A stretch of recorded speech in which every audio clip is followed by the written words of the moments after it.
go.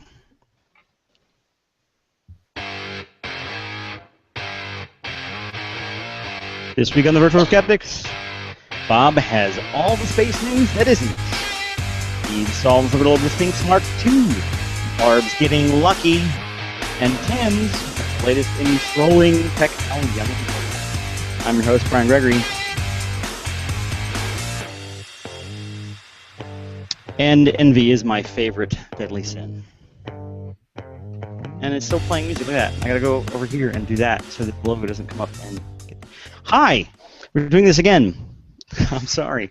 No, I'm kidding. I'm not gonna do that every week. The only show that apologizes for itself.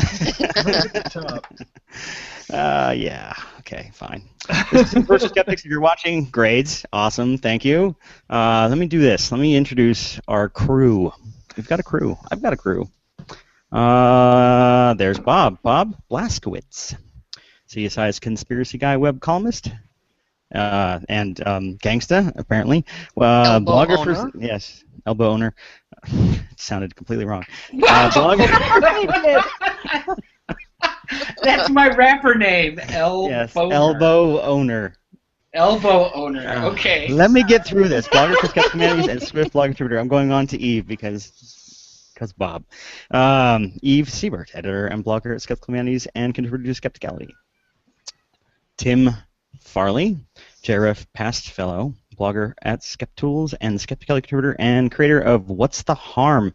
And finally, Barbara Drescher, former psychology instructor, blogger at ICBS Everywhere, which I love that name, and contributor to numerous skeptical projects, including The Odds Must Be Crazy, another name I really, really enjoy.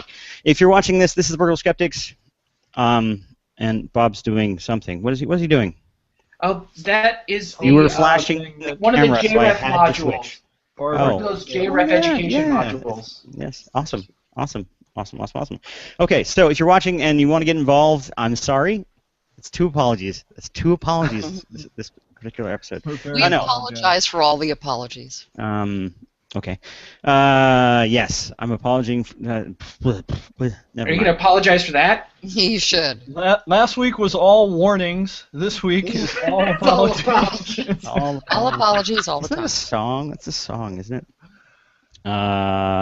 Depeche Mode? Is it Depeche Mode? Because that would be relevant. Don't mention Depeche Mode. So if you're watching us on the feed and you want to comment or question on the wonderful things that are happening here in this silliness, tweet with hashtag Virtual Skeptics, or comment on the YouTube feed, or ask us a question. That means a question mark on the Q&A app on Google+. First up, we've got this week's trivia question. Oh yeah, this week's trivia question is about paranormal-themed movies. Ooh. There have been many of them. One notable paranormal-themed motion picture is coming up on its 30th anniversary on June 8th. About a week away or so? What movie is it? 30 years ago on June 8th. Paranormal-themed movie. This is going to be depressing, isn't it? Can I guess? No. I can't guess? I've got a great guess. Yeah?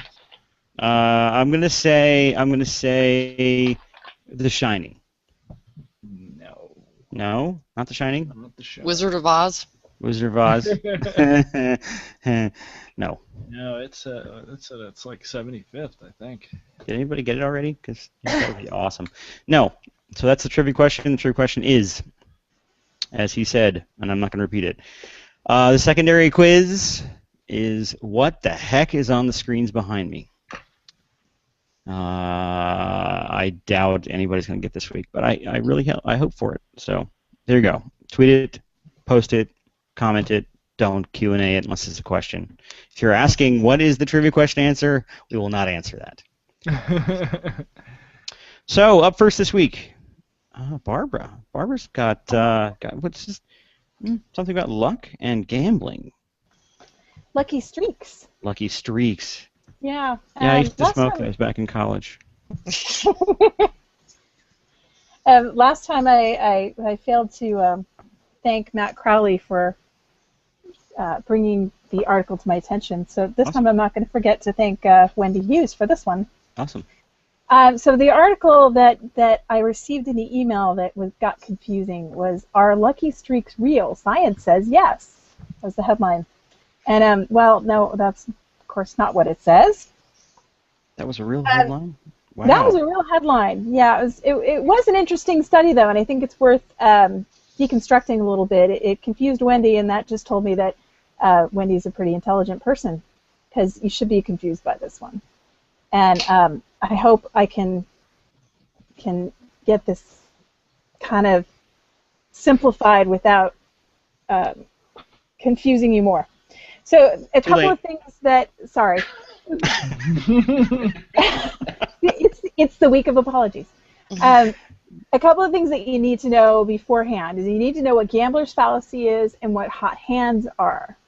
And you probably know at least what hot hands are, but in terms of psychological terms, a hot hand is a little superstitious, actually, because the concept of a hot hand is that we believe that we're on a lucky streak, that things are going to keep going the way they're going. You know, we're hot, right? Gambler's fallacy is really, it's actually a misunderstanding of the independence of probability in long-term odds. So the idea that something is due to hit, like if you walk up to a slot machine and somebody's been playing at it for hours and they haven't hit anything big, and they get up and leave, are you going to sit in their spot and play it? A lot of people would, because they think it's due to hit, right? Okay. Likewise, if a lottery machine or if a slot machine just paid out a jackpot, the person got up and left because they're rich now, would you then sit at that slot machine? Well, it's empty. Yeah, that's what you would think, right? Except that jackpots, unless you're playing progressives, jackpots don't care if it's empty. The casino's going to back whatever you win, right? I don't gamble. Well, you win a certain amount, unless it's a progressive, and that's a different issue. We won't get into that. But you win a certain amount for hitting the jackpot. So, now, if it was the Star Trek machine at the casino we were at like 3 years ago, I'd play that just to play it because it was fun. But normally, no, I know the odds too well. So. Probably a better reason to play than. I find slot machines about as fun as dropping quarters into someone else's bucket. That's. Hang on. So when I go to Vegas, I'm going to stand next to Bob because I'm sure to win. I hate you. Well, okay, now what about the lottery? Have you ever bought a lottery ticket? Mm-mm. Not recently. You're smart. But if you were going to buy a lottery ticket, would you buy a lottery ticket with the numbers of last night's winner? The numbers that were drawn the night before or the week before? Most people wouldn't, because that's stupid, right? But the truth is that these events are independent of one another. So you have the same odds of winning if you buy a ticket of the numbers that were drawn the last time as you would any other ticket. You could buy a ticket that says 1, 2, 3, 4, 5, 6, and the bonus number 7. And you have the same odds as anybody who's done any quick pick.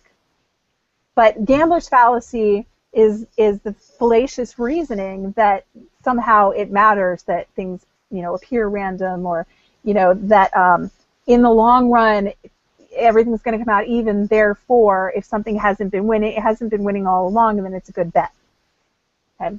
So these are kind of at odds with one another, because if you're playing and you win, gambler's fallacy, that type of thinking should tell you that you shouldn't bet next, or that you should be conservative in your bet next, because you've just won, and if everything goes out, even in the end, then you're probably going to start losing. And hot hand is the opposite. If you're winning, then you should keep betting because you're on a streak. So See, I don't know. I always assume I'm going to lose because that's what usually happens. That's how casinos work. So, but that's a different issue, of course. And you are gonna win and lose. You're just gonna lose just slightly more than you're gonna win, at least if it's slot machines. So anyway, those are the two concepts that this study was addressing. It was a little confusing, though, I couldn't really figure out what they were trying to study, but let me go into the study a little bit. Okay. First of all, they studied real gambling behavior. So they looked at online bets. They had a very large sample, and they analyzed betting patterns. So they saw how individuals bet, their patterns of bets. And they seemed to be a little confused about just what they were studying. At least I was a little confused about what they were studying. Some of their language, I couldn't even tell what their hypotheses were. They didn't state them outright, which is pretty common for an academic research article. It's very odd, especially for a journal like Cognition, which is a pretty well-respected journal. And they also made a lot of really strange mistakes in wording. For example, they used the term probability incorrectly. Sometimes they meant likelihood. That's really a little pedantic for casual use, but for an academic journal article, you want to say likelihood when you mean likelihood, and probability when you mean probability, and it was a little unclear. So they also seem to be trying to determine if luck exists. It's like they said things like, if there is a hot hand, then after a winning bet, the probability of winning the next bet should go up. So it was confusing. But how would you measure that? I don't. Yeah. Well, you'd have to control the probabilities of bets to begin with, and they were actually looking at sports bets, which differ. The probabilities of winning and the odds of winning and the payouts differ according to the bet. So that puts a little kink in it, but it also is what makes the study interesting. So let me see if I can get through the study. Okay. Because hopefully this will all make sense in the end. What they actually said things though. They actually had said things like if hot hands exist, then, and if gambler's fallacy is really a fallacy.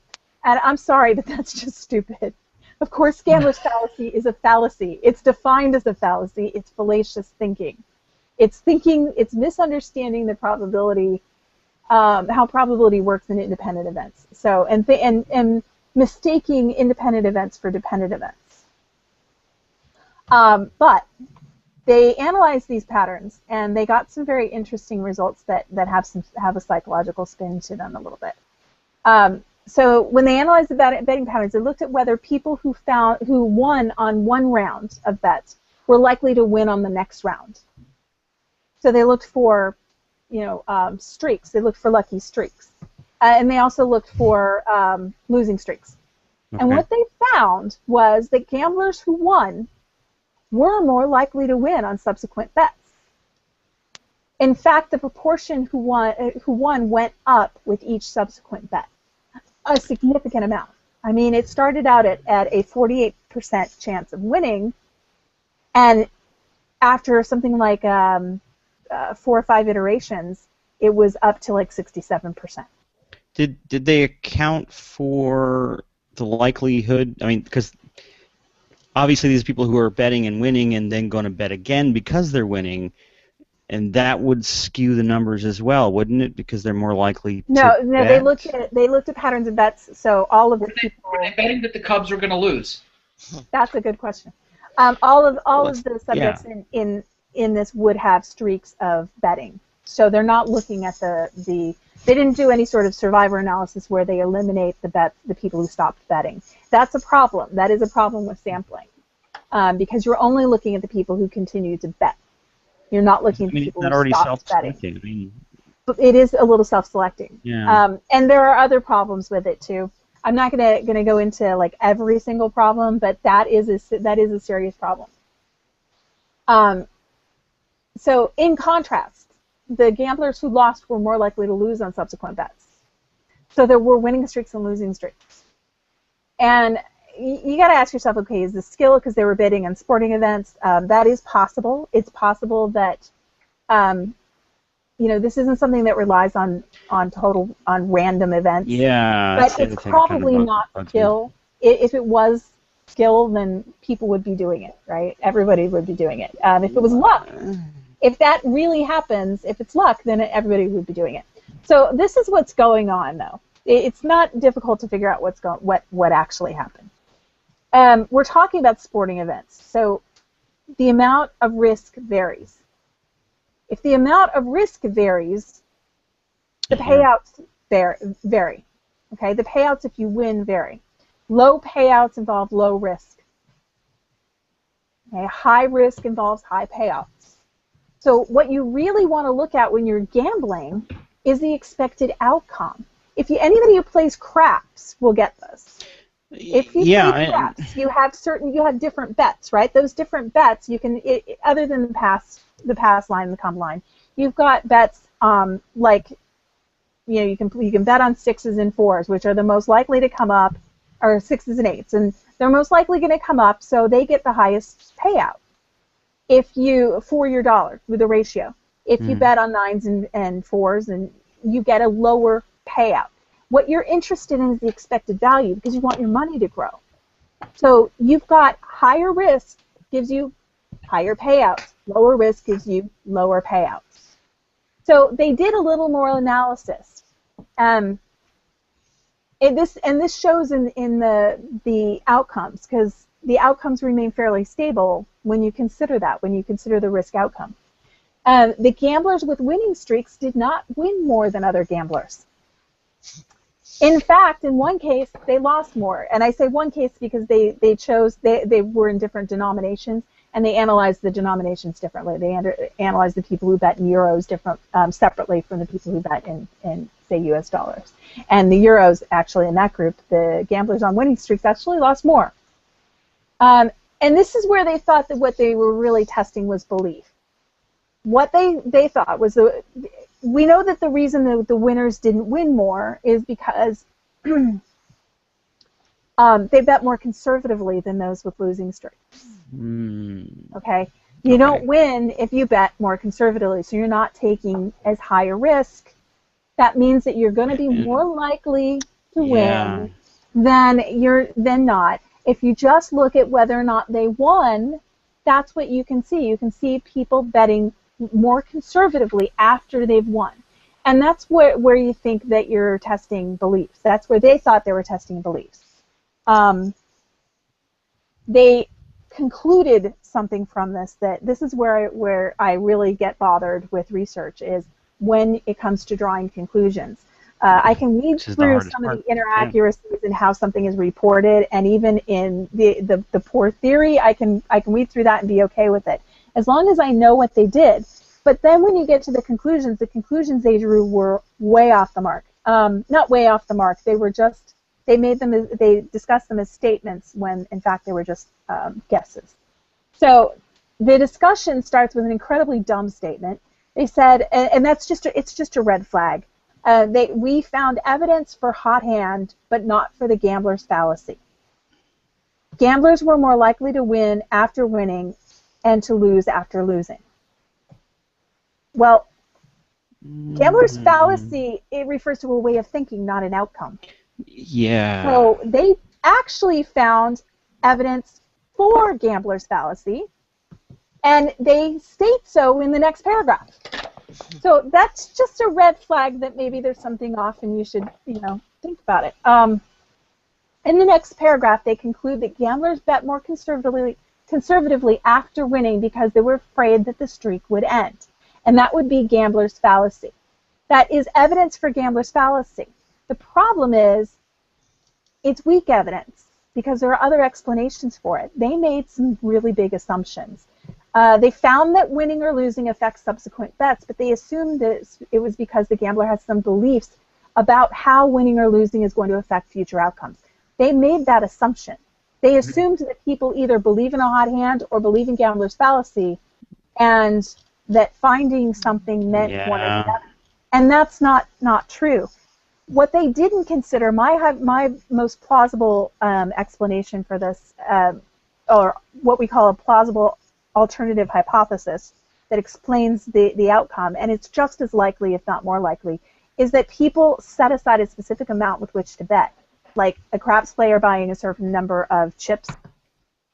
And when you bet, you're considering how much you have left, okay, when you make another bet.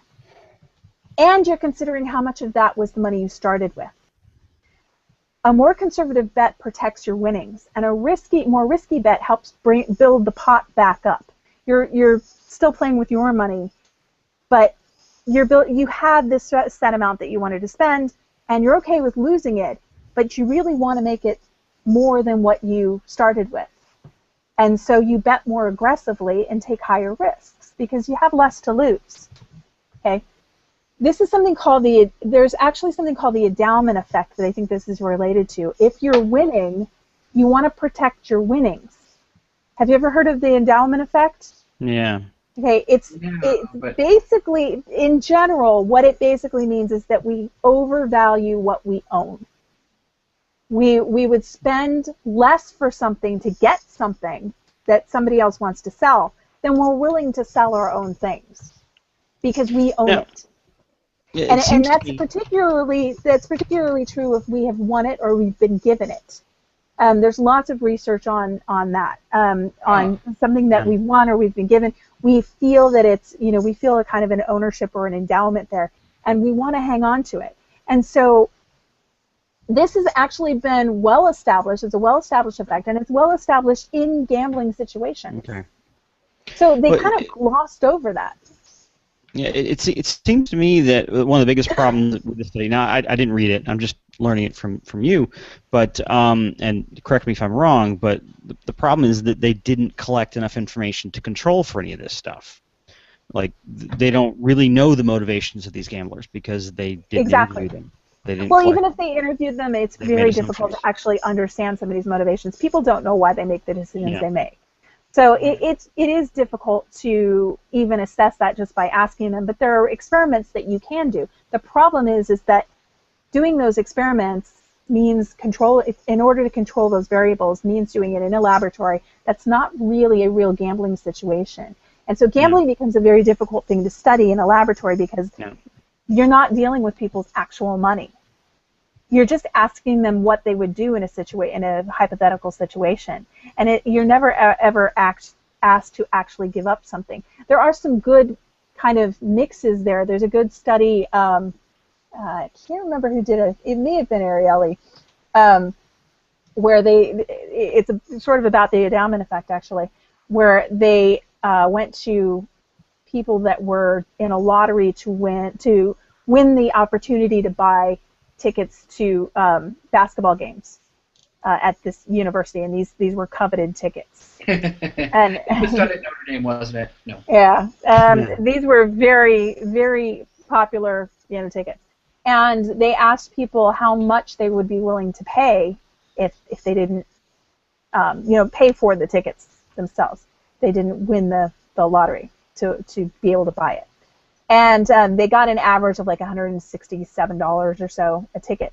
But they also asked a different set of people how much they would be willing to sell their tickets for if they won that lottery. And you wouldn't believe the price difference. It was over a couple thousand. I mean, it was huge differences. So we know that people value what they have more than if they didn't have it. That same item has a different value if you own it. It also sounds similar to me to the idea of people trying to justify their decisions after they made them because they're now theirs. They have the ownership of it. It's interesting stuff. Yeah, and it does seem like that study has lots of holes. And it does. And very sensational headline. Go ahead. Yeah, sensational headline, and it makes me question. Because I don't know this journal. Is this journal something that usually has a pretty good track record for these kind of things, and did it do good peer review? And it is. Cognition's a very good journal. I would venture to say that there's some things about it that the findings are interesting. The findings should be shared. Yeah. It's the conclusions that are bad. Yeah. But I would think the review process would have. Yeah, I would think the review process would have weeded that out. But or at least gotten them to change it. Yeah. But the truth of the matter is there's a lot of crap even in good journals. There's just a lot of crap, and it gets kind of weeded out in the end. Yep. Just goes to show that everything you need to read into, which means that I'm just not going to do it because I don't have time for all that stuff. But rely on experts. Yep. Rely on experts. There you go. Rely on experts. Okay, so thank you for that. That's interesting coverage of that story. And oh, I'm next. Okay, so I'm gonna play the music. It's gonna echo in the background, and we're all gonna feel the impending doom upon us. Okay, I actually got 4 stories this week, but they're gonna be quick. First off, if you have any desire, or if you have any hope for the impending, the future robot apocalypse that's going to come at us at any time now, and you want to take advantage of the foreknowledge you have and make some money, there's a bank in Switzerland. Apparently, it's Switzerland's biggest bank that is now offering it's like a mutual fund. It's not a mutual fund. It's a security that is a collection of investments in robotic and drone companies. It was put together by a German, by a German financial company called Solactive AG, and it includes companies like KUKA, which is a very famous robotic manufacturer in Germany that you guys might, if you've been on the robot ride at Epcot, Disney in Florida, or you've been on like a lot of the robotic-driven roller coasters, like the one at the Harry Potter World in Universal. Those are all KUKA robots. A lot of the entertainment industry is using KUKA robots. Fanuc, which is a Japanese company which makes a lot of industrial manufacturing robots, we actually have one of our lab, and a U.S. drone maker named AeroVironment, I think I'm saying that right, which I'm not familiar with, but they make, they supply to U.S. military, I believe, as far as other things. So if you invest in this this security, you can ride the wave of financial awesomeness to the death. Ride the wave of evil. Yes. So, profit from the doom of humanity. Yeah, apparently. So that's pretty much all there is to say about that. But go check it out if you really want. It's a company, UBS, which is Swiss's largest bank, and it's not something I know about, but I thought it was cool to mention. Next up. Oh, by the way, this week, yes. Our show is sponsored by UBS. I wish. Sorry, we're not Skeptics, guy. Okay, so next up, I'm going to show you a really crappy video.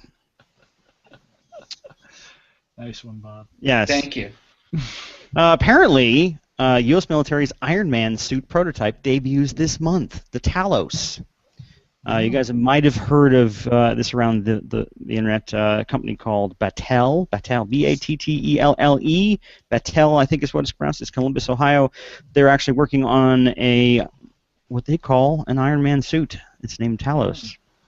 The capabilities and functionality of this suit is not clear. And if you look at this demo video they released last year, it's a bunch of military people standing around and wearing things on their arms. I don't know. It's a wire. I have no idea what he's doing. and putting on eyepieces. And I think, well, the coolest thing in this video is there's a guy later in the video who is obviously handicapped, who's walking with one of those, one of the skeleton walker suits, which is very cool. Those things, they're been all over the web for a couple of years now. There's a number of assisted walkers for quadriplegics and other people who have problems walking. Those things are cool. I don't know how that. I mean, I guess the technology is similar. Sensing and then helping you move and maybe lifting large objects eventually. It seems like along the same lines. But that was a year ago. I don't know what their prototype's going to look like this year. But apparently they're supposed to come out with a prototype this summer, a quote-unquote prototype. The full version, a more complete version is the exact wording, should be ready between 2016 and 2018. And I'm not That's sure. 2017, isn't it? That would make sense to me. Yeah. But yeah, Plus or minus. it's a military project, so the details are kind of sketchy online, but it's going to be interesting at least. Although, let's see, this company is also involved in other projects. Let's see here. They're doing heads-up displays for drones. for like drone controllers. They're doing this thing called nanotube antifreeze, which is you spray it on the wings of a drone, and you apply electrical current to it, and it heats up and it reduces ice forming. They're doing underwater robotics for like rescue, and they have a reference here to work on the Malaysia airline, which they haven't found, which they don't know they're going to need drones, robotic drones for anyway. I don't know. I have mixed feelings about this because they seem to have a very aggressive schedule, and are they promising a whole hell of a lot? They are promising a lot and not showing a whole lot, which could be because it's military. It could be because they are milking government funding. I don't know, but it's interesting, and I hope for the best. Their video. See, this is the end of their video. Their videos are full of this nice 80s looking technology, lightning stuff, and I think I played the demo video that was computer generated earlier this year. That is essentially a computer graphics from a game that was produced like 10 years ago, with 80s style techno music in the background, which it just means future to me. So there you go. Hopefully they will be able to produce the best cyborgs ever. So there. Because I have two more stories, I'm going to just jump into the next one. Apparently, the United Nations Office of Naval Research is going to award $7.5 million of grant money for over 5 years to researchers like this list I'm going to name: Tufts, which I don't even know who they are; Rensselaer Polytechnic Institute; Brown, Yale, Georgetown. That's the list I have. Tufts is a university. Yeah, university. That's right. It is. And they're going to research how you would teach robots right from wrong. Great. So, robotic ethics, which we all believe is an important thing. We need to somehow instill the three kill laws. switches. Yes. Well, we need to have big red buttons, but we also need to have the three laws, which was researched how many years ago? 50 years ago. Come on, guys. Read your fiction. No. This is born out of the growing debate that's been building over the last couple of years on kill machines, on kill bots, on the fear or the concern about robots that can make the decision on whether or not to kill someone. There are a lot of defense systems that exist right now that are robotic, where they can do the targeting, they can do the dispensing of death, they can do all kinds of military-style things, but the decision to go from sensing to killing is done by humans. But it wouldn't take much to take that one step. That's the argument. Now, there's a couple of bigwig roboticists, AI guys, Ronald Arkin from Georgia Tech, and Noel Sharkey, which is another well-known AI guy, and I don't see his credentials in front of me. But these guys have been debating, and they're going to debate at the one of the UN conventions coming up about the pros and cons of military weapons that can make these kinds of ethical decisions on the battlefield. And the research money is supposed to somehow figure out how we would do that, how we would teach robots. Now, I think this is really premature because the state of computer intelligence, which is what you're talking about here, computer intelligence to control machines, is so primitive right now that studying it now, maybe you could study what exists now. There's some pattern recognition systems. There are some systems that can recognize targets. There are lots of systems that do the precursors to the kind of system that would actually do robotic killing, but there's no real intelligence yet. Computers are still really dumb, thankfully. We haven't been able to build a system that really hates us yet. Soon. So that's something to pay attention to. There's going to be a number of articles in coming up when they start debating this and they start talking about this and they start doing publishing studies on this. So I'll pay attention and I'll let you know. Does it cost that much money to have a debate? It depends on what you mean. What were you going to say, Tim? I was making a dumb joke. Okay. Lastly, and it's not exactly related to robots, but I just thought it was really cool, and it maybe when the robots take over, they will use it on us, so they can keep a few humans alive indefinitely and revive them when they absolutely positively have to have a human to do the last bit of maintenance or for fun. There is a study starting this month at the Presbyterian Hospital in Pittsburgh, Pennsylvania, on suspended animation. I believe from reading this that what they're actually looking at is techniques to keep injured people alive for longer periods of time. They've already done studies on pigs where they've replaced the blood with a cooled saline solution. I didn't have numbers on how long they kept the pigs chilled before they revived them. They did say they had a 90% survival rate, which is pretty good. Well, I mean, it really depends on how many pigs you're talking about. Were they healthy pigs? Because if they were healthy pigs ahead of time, that's a shitty survival rate. The rest were salted pork. Yeah. Yes. This is in cooperation with the local. No, never mind. No, I'm not going to say that. The quote from the article is that they induced fatal wounds in pigs by cutting their arteries with scalpels, and then they replaced the pig's blood with saline and lowered their body temperature to 10 degrees Celsius. They're basically trying to, there's those anecdotes we always hear about someone, crashes their car off a bridge into an icy river, is immersed in the water, and they're frozen for a while, and they miraculously seem to be able to survive longer even though they're underwater. They're sort of trying to figure out what's the key element of that actually helps the person survive longer and turn it into something that they could use in an emergency situation to essentially lower your metabolism and give you more survival so that they can get you to the operating room. Yeah, it seems Go ahead, Bob. I saw this on an episode of House. I guarantee you.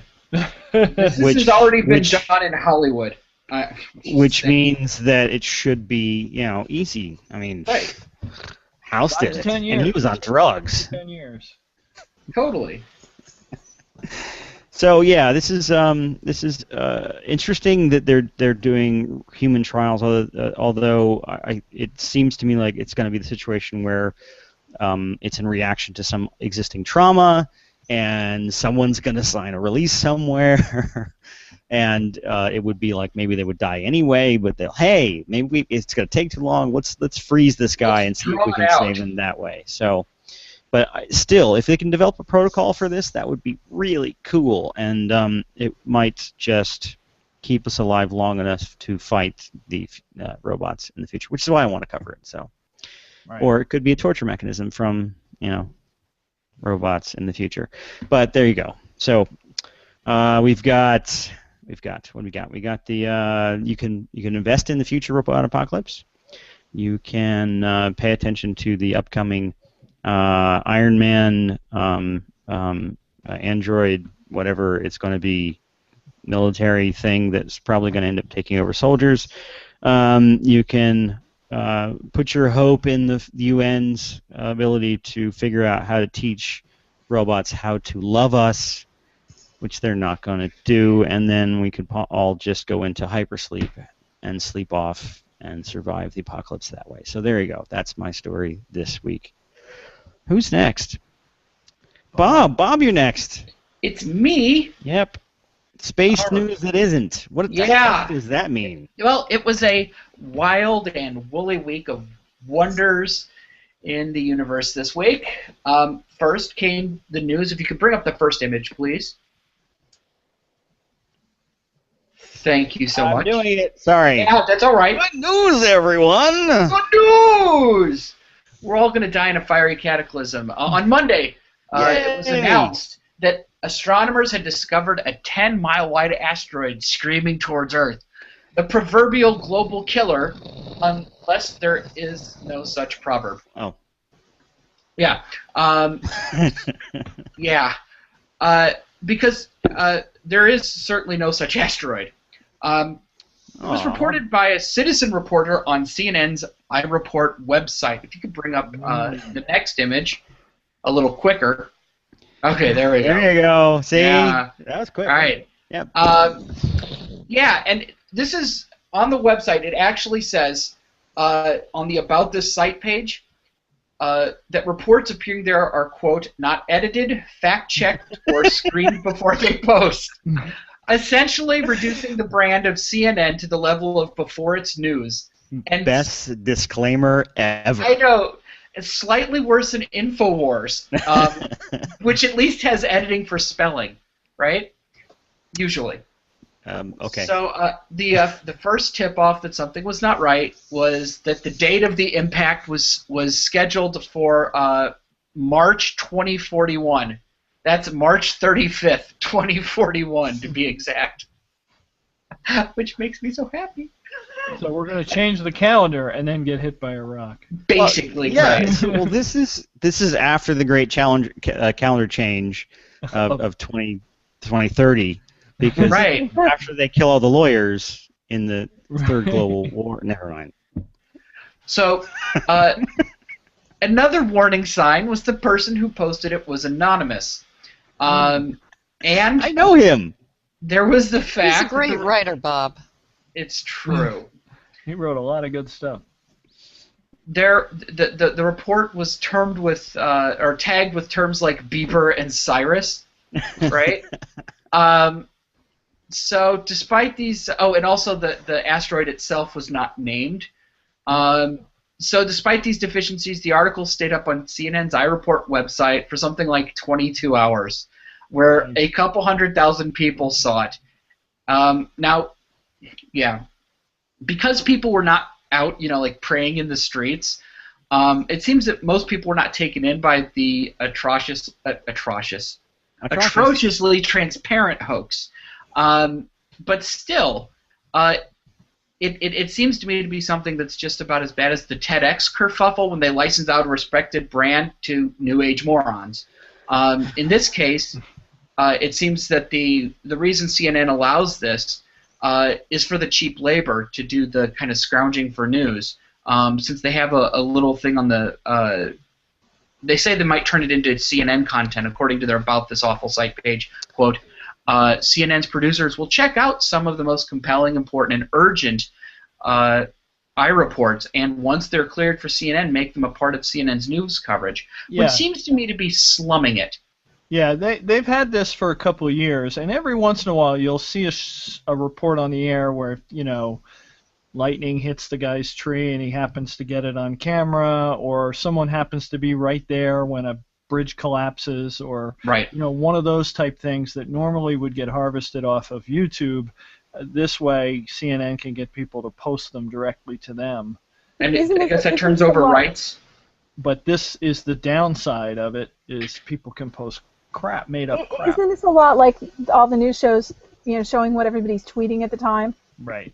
Does anybody really care what some Twitter user thinks? I saw but it was tagged with Bieber. I saw a great clip a couple of days ago where there was they were flipping through, I forget what the catastrophe was, but they're flipping through the guy's Twitter feed looking at his pictures, and then suddenly there was his gentleman's sausage. Random man vegetable. It was I call it. Hilarious. The look on the anchor's face was priceless. But anyway, so they were looking for compelling, important, and urgent iReports. Apparently, every life form on Earth is going to die was not compelling, or at least not as compelling as a missing airplane. All right, so if we could go on to the next Image, please, the next story. Good news, everyone! Good news, everyone! There's a gamma ray burst in M31. I know because of Twitter. M31 is my favorite M. It's my favorite, although M80 is not bad. That might be M38 is pretty good.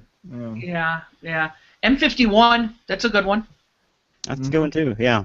So, all right, so the next discovery swept across the nerdiest regions of social media last night when we started seeing posts about a gamma ray burst in the Andromeda Galaxy. GRBs are thought to be some of the brightest events in the sky, and this one was a mere 2.5 million light years away, really in our backyard. The cause of these bursts are thought to be the merging of two really dense objects, neutron stars, which I believe are star mass objects that are collapsed down about the size of New York City, right? So super, super dense, slamming into each other and then putting out 10 million times the energy of the sun. But then again this morning we found out it was a glitch. So what we, yeah. Did you fix the glitch? They fixed the glitch. It was kind of a convergence of a couple different little errors that built up into this, and some enthusiasm on the part of people on the web. Yeah, that's a big surprise. Yeah, so we had an event that was registered by the Burst Alert Telescope. There's a telescope called the Burst Alert?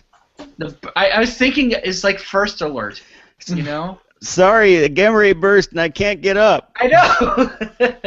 Yeah. No. So they have a program that detects comparatively low energy events in known nearby galaxies, just in case. And so they broadcast those alerts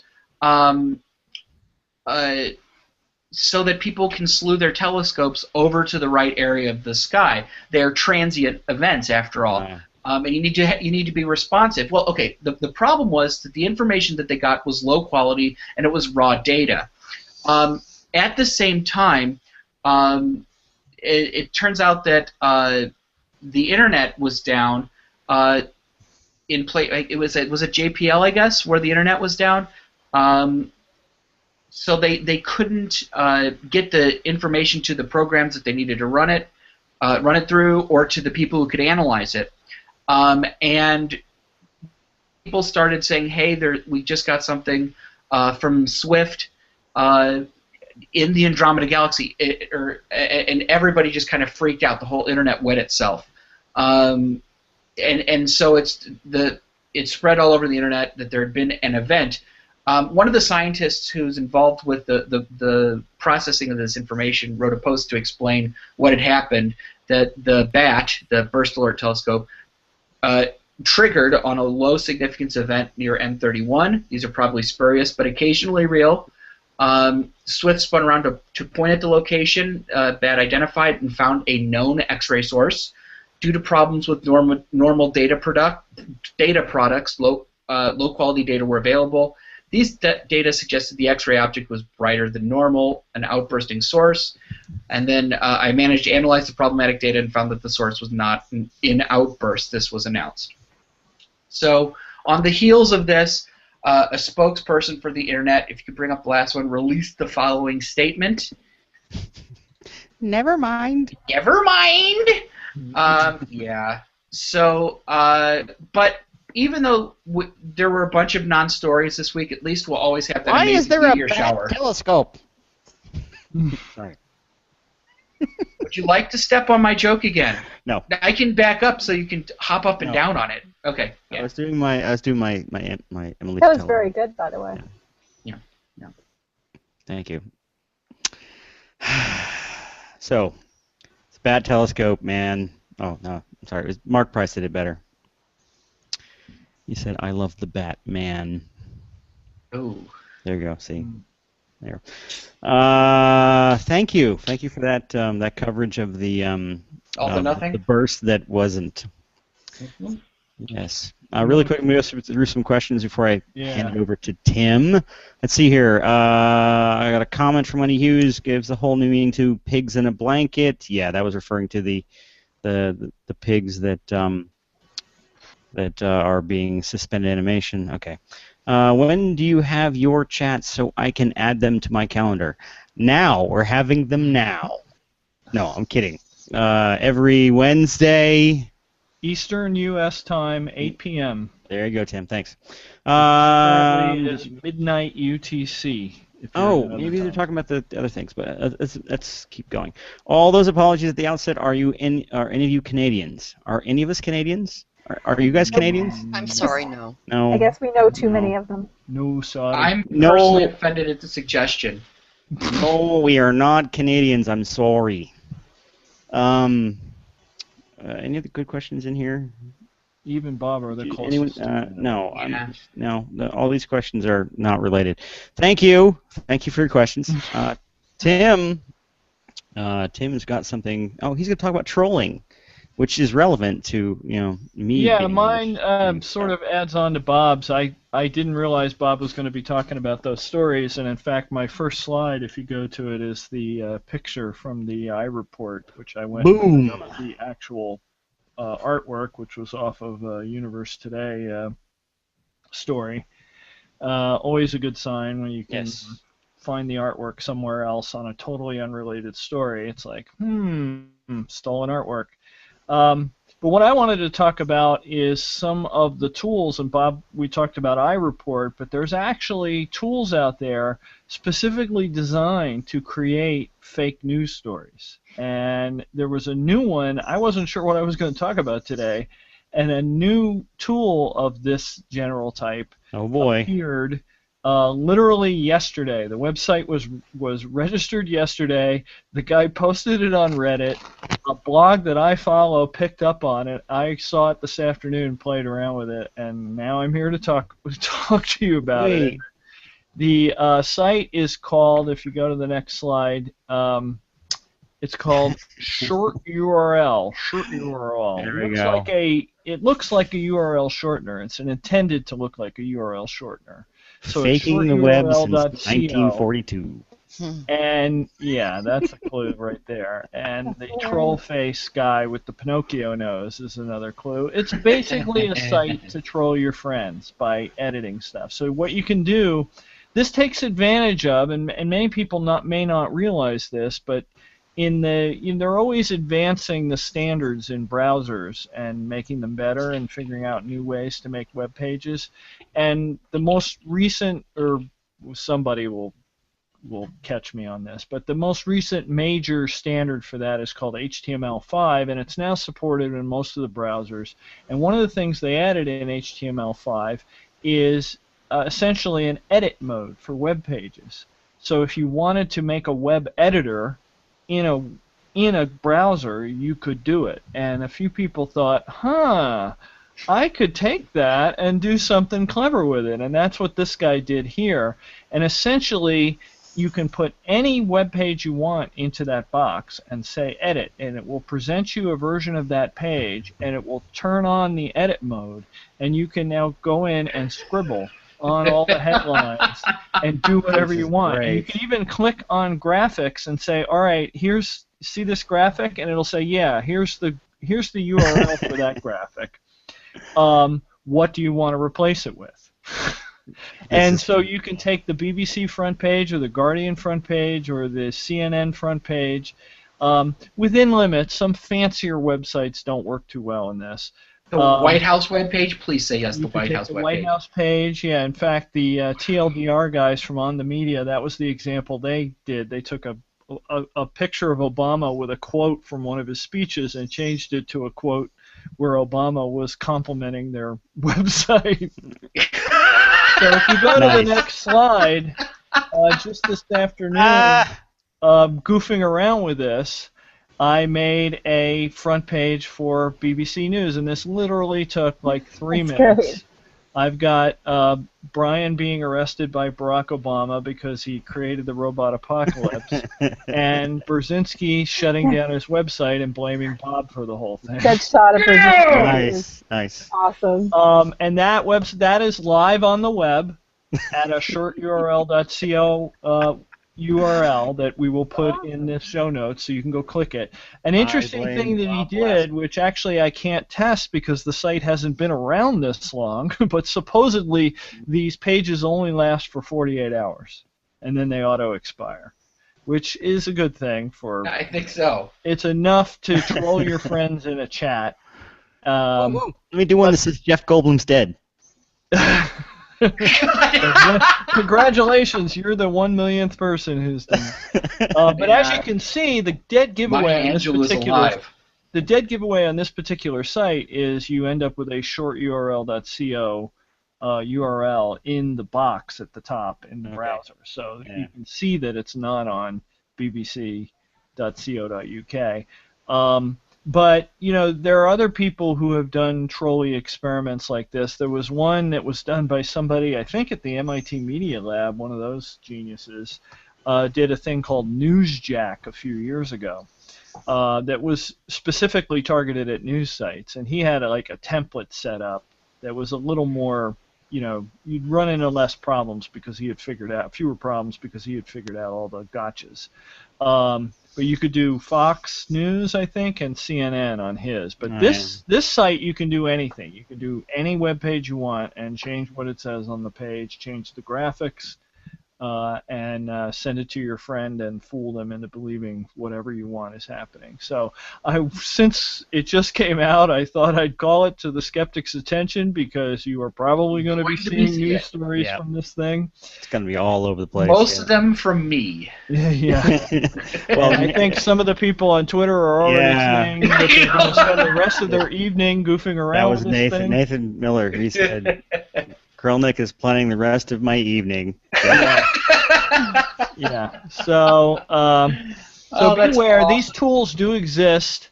They're sort of the dark side of Skep tools. Troll tools. Anti-Skep tools. Yeah, and I'll tweet the link to that page for the folks watching live. But just something to watch out for. There are people out there trying to help you find misinformation, and there are people out there trying to help you create misinformation. Yep. So beware. Well, that's the fun side of the internet, as long as you doesn't cause any problems. As long as you can tell the difference. Yes. Yep. So, thanks, Tim. Thanks for covering the. I am so going to make up some doubtful news pages. Oh my That's God. a great idea. Sharon Hill joins Virtual Skeptics. How's that? No. That's not cool, man. We miss her. Let's see. Eve's got one. Eve's next. Let Eve have some time and stop fooling around with all this silliness. The riddle of the Sphinx. Yes, and I will be brief. So, Brian, if you could bring up my first slide. I have a two-part Sphinx bonus trivia question. And, spoiler, Brian, can you name this famous attraction? And two, tell me what country it's in. Go. If you said the Sphinx in Egypt, you are, of course, wrong. If you said a Sphinx in China, you are correct. Really? Yep. Yeah. Is this like at the casino hotel? I don't know. I thought it was in Japan. A replica in a theme park in the Hebei province outside Beijing. Oh, wow. It's actually slightly larger than the original. That It's not explains as- the It's a surfer lot though. larger, actually. Yeah, and it's in better shape. Well, but they have, the eyes, I noticed. But they did make Creepy it eyes. look weathered and everything. Yep. And Egypt is having a conniption over it. According to Egypt's Antiquities Minister Mohammed Ibrahim, Egypt will be filing a formal complaint with UNESCO because he says the Chinese Sphinx, quote, harms the cultural heritage of Egypt. I thought that was the military doing that. You have other problems, Egypt. Get your shit sorted out. Yeah, I mean, this does sound like they're just filing for copyright infringement or something like that. Yeah, I mean, Las Vegas should probably be shut down, and Uh-huh. the Louvre, they have a pyramid out front. They shut them down as They should cultural sue the heritage. Illuminati for all those pyramid images and triangles. They should take all of American dollars. Yep. Yes. Yep. So, Is there legal precedent for this? It's well, China, just right? complaining. There's a lot of I stupid think you can laws. complain formally about whatever you want to, really. But That's true. so So essentially just complaining. since the Sphinx was completed apparently last month, it's become a tourist attraction. But since the furor has erupted, it's been claimed that the Sphinx is being used as a movie set and was never intended to be permanent, and the Chinese say they will pull it down. The next slide, there's the next slide, shows the Sphinx's interior, which I think is probably a little bit different from the Yeah. Egyptian one. I don't Do you believe the enter Egyptian one through has an the interior. Sphinxter? Or Sphinxter. Yes. They No. enter I'm through the ignoring you, Bob. Sphinxter. And Barb just looks horrified. the I'm Sphinx, trying to figure out how big it is, because the Sphinx is not that big. yeah. Well, the articles I saw said it was a little bit bigger. I don't know. It looks a lot bigger to me. Yeah. The Sphinx is not the only famous replica in China. China boasts a Mount Rushmore, Sydney Opera House, Tower Bridge, Eiffel Tower, Arc de Triomphe, the Austrian village of Hallstatt, and the next slide, which is a public restroom shaped like the U.S. Capitol. And the last slide. Oh, there are some jokes there. Oh, And yeah. The last slide, the last slide is It's the too interior obvious, of the though, too. restroom. In case you don't believe me, that's what Okay, it so is. clearly Oh, wow. they've got the scale wrong on all this stuff because the urinals are much bigger at the White House. Capitol. Sorry, Capitol building. Yes. So, yep, that's it. Really, just apparently building something that looks like something else is stealing another country's cultural heritage. I think really what Hadrian's Egypt Wall. They were needs- really pissed off when they took Hadrian's Wall and blew that up. what Egypt needs to do is build a Great Wall of Egypt, just to get back at them. Yeah. I agree. I already have an update for my story. I tweeted the link and I clicked it to make sure that the link was still working. Yeah, I saw And this. 2 different security services are already flagging this site as a phishing website.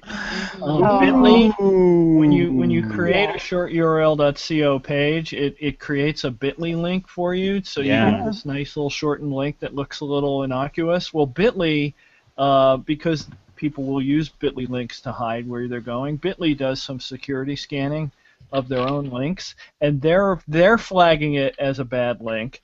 So you get a warning page from Bitly, and then when you say, all right, Bitly, don't worry about it, I want to go, then I was using the Google Chrome browser, and Google has already classified this site as a phishing website. Phishing, if you're not familiar, is when people present like your bank's login page, and you know, a pretend version of your bank's login page so that you'll try to log in, and then they presumably have it rigged so that the credentials go to wherever they want them to go to. You could very easily do that, couldn't you, with this? Yeah, you could. With a little bit of extra effort, you could make phishing login pages with that site. And I was wondering that guy has. I haven't tried it, but the guy would have to work kind of hard to make sure people weren't doing that.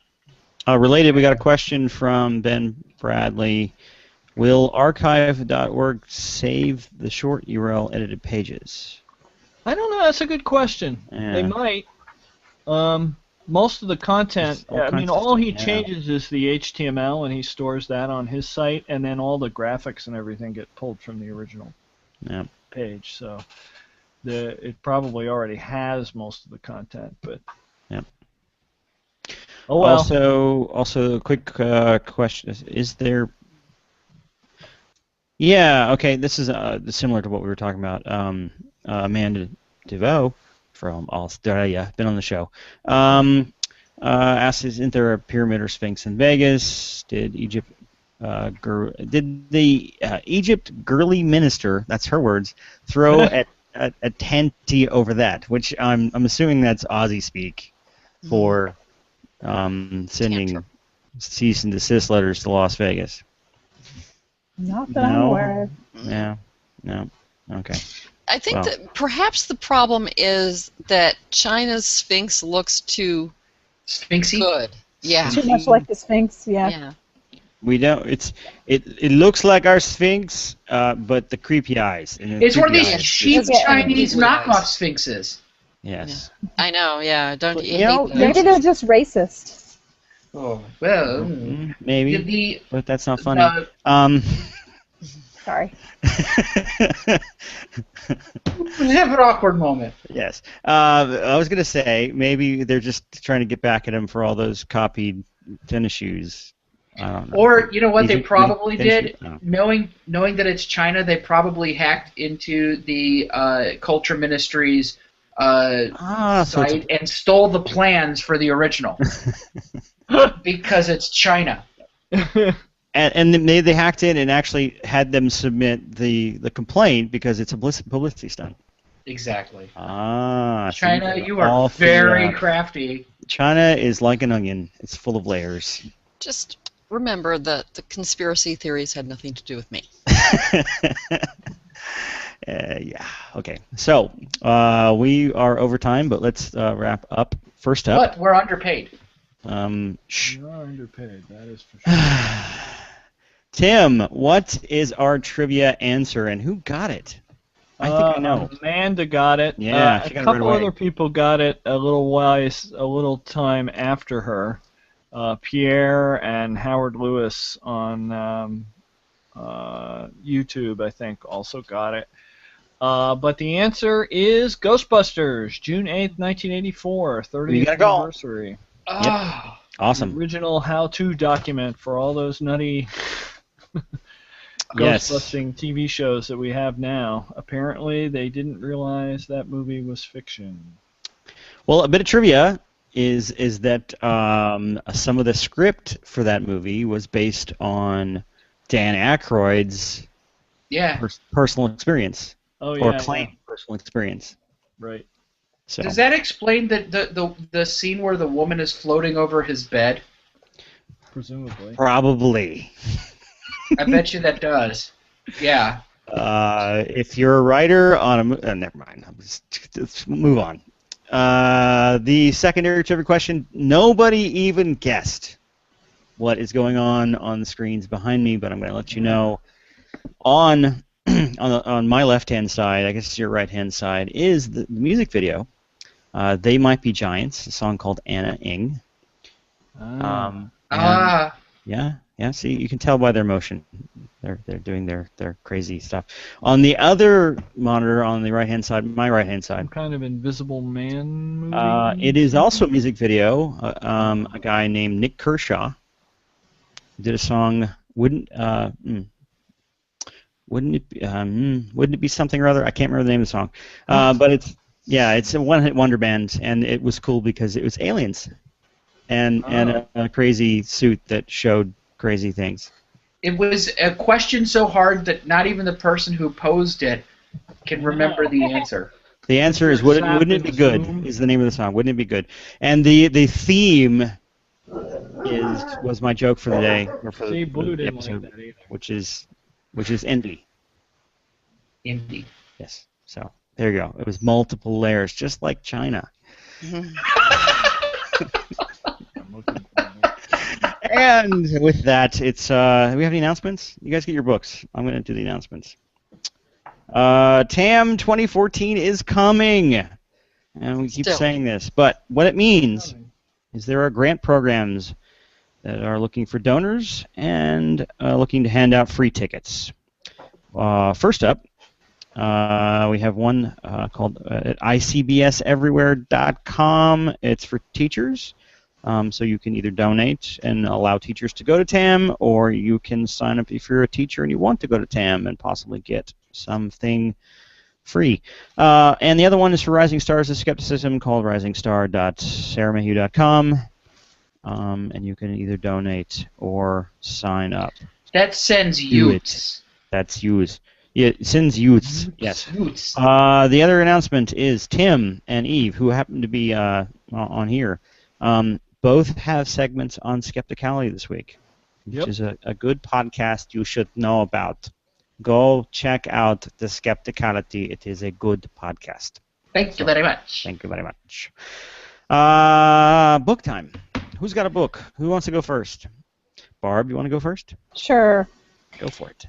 The evidence presented so far suggests two sets of distinctions. The first based on modality of input, while the second concerns the question of whether the deficit occurs during early processing or within the semantic core itself. Suppose we consider cases in which the deficit is within the store. Can the nature of such deficits tell us anything about the way in which semantic storage is organized? I get the impression this is not about the national budget. Eve. Many Anglo-Saxon texts and images attest to a heightened awareness that the body, living and dead, is threatened with being eaten at every stage of its existence before the Last Judgment, after which the damned body will continue to be devoured in perpetuity. These threats may come from creatures of the air, eagles and ravens, creatures that walk on the earth's surface, wolves, and creatures that slither and crawl on or beneath the soil, and is the last of these, the worm, that is most continually linked with the condition of both body and soul before and after judgment. Those damn bodies. Being eaten. Yes. Bob. This time there would be no witnesses. This time there was just I know the what dead it is. earth, a rumble of thunder and the onset of that interminable light drizzle from the northeast by which so many of the world's most momentous events seem to be accompanied. Okay. Yep. Tim. 24 bits per pixel can display 16,777,216 simultaneous colors. That's true. Video board memory limits the number of colors that a graphics adapter can store. For example, a 1024 by 768 adapter requires 786,432 bytes of memory Oh, in that's order hot. to display 256 colors. Needless to say, future video memory requirements will continue to grow. Consider that a 4096 by 4096 image with 24 bits per pixel color will require nearly 50 meg of video RAM. That book was written in, I'm going to guess and say, the late 80s. You may be right. Okay. Many magicians, in their own peculiar way, appear to be honest. Nostradamus and other diviners have seen the future, that's in quotes, and sorcerers have communicated with spirits by going into a state called the trance, in which they are neither awake nor asleep in the usual sense, but are only partly conscious of the surrounding world and are keenly aware of certain ideas that run through their minds. Yeah, I bet they're keenly aware. The trance state, sometimes called the mystic trance, is a gateway into the land of magic, with its invisible fauna of angels, demons, ghosts, fairies, and elemental spirits. A mystical religion, cult, or experience in the strict sense is one that involves going into a trance in which you feel a union with God or the universe or some other large concept, and of gaining hidden knowledge by supernatural revelation or illumination. What's your book, Barb? Human Memory Ooh. by Alan Baddeley. One of the Baddeley, which is fathers a cool of name. modern. Baddeley. Yes. It's not a book in it. Theory and practice. Interesting. Not about the national debt. No. Eve. Dying and Death in Anglo-Saxon England by Victoria Thompson. You would be stunned how many of those books she has. I would not actually. Actually, you wouldn't. You wouldn't. No, I would not. Go ahead, Bob. In celebration of Towel Day Past, Douglas Adams' Yes. Dirk Gently's Yep. Holistic Detective Agency. Nicely I chosen. thought that sounded familiar. Yeah. It's one of my Yeah. favorites. Yep. Tim? You were close. 1991. Okay, so yeah. The Pocket PC Ref. Wow. They still publish this book. Clever and young. And Have they updated it? Yes, it has. I assume the current version has completely different information in it. But it's a little tiny pocket ref for techno nerds with all sorts of little ASCII tables and things that you might need. Wow. My book is one I got. I picked up a few books this weekend at Balticon. There was a whole bunch of used booksellers that were in the vendor room. And this one is called The Ragged Edge of Science by L. Sprague de Camp, which some people may know. There's the cover.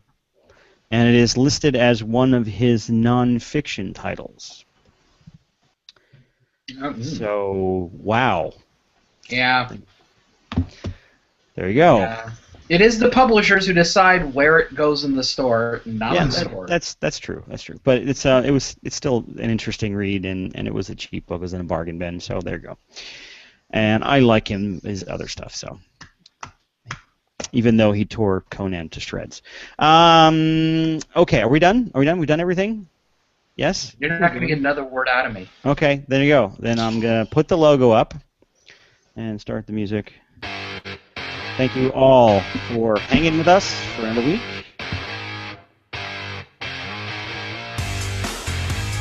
Virtual Skeptics is an introduction of whatstheharm.net. Skeptical Humanities, myself, and Doubtful News. Our logo was designed by Sarah Mayhew at sarahmayhew.com. And our theme music is by Tremor and used with permission.